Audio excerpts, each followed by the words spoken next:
Did you have a sense of his health, his well-being? Did you get any indication that he'd been abused at CCOT? I did not get that sense.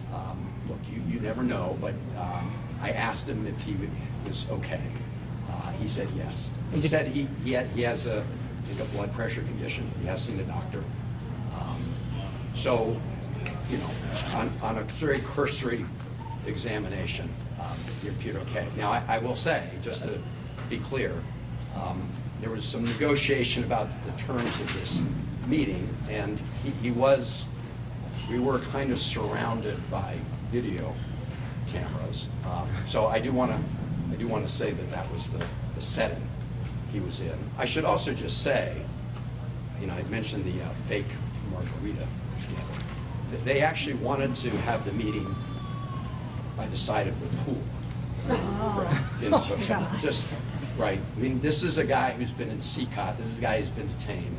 They wanted to create this appearance that life was just lovely for Kilmar, which of course is a big. Senator, can I ask you, have you been having any conversations over the course of the last 48 hours? I know you've been busy in El Salvador with Trump administration officials. Was there any indication, maybe with the administration, that they were more flexible than what they were saying publicly?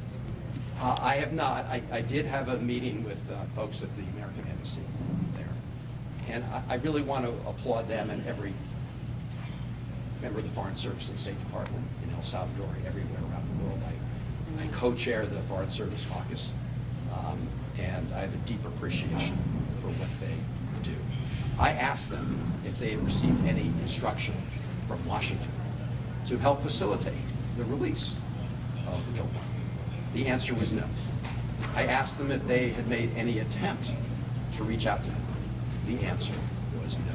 So it's very clear that the President and the Trump administration are flagrantly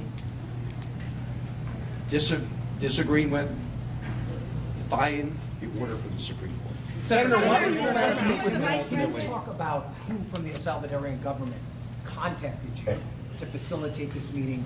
You mentioned that there were terms associated with the meeting. Were you told not to reveal any details from the meeting until you came back to the United States? And were you at all concerned for your safety in and around this meeting taking place, or at any point during your time in El Salvador? So I was not concerned about my safety at this meeting. And I will say, you know, obviously there's a lot of uncertainty when you're approached by soldiers and have your car pulled over to the side of the road and told you can't go any further. But I will say that the soldiers acted professionally, okay, in their encounter with me. They had their orders. They implemented their orders. In terms of, I'm sorry, what was about the meeting? How the meeting came to be? Who contacted you? So the meeting, they reached out to say they would meet the Salvadorian government. Look, in El Salvador, everything happens because Bukele says it can happen. And if you look at the video he sent out right afterwards with the fake margaritas, you can see that all of that was a setup. Okay, so that's why. And as to how I was notified, their message was transmitted to me through the embassy. Senator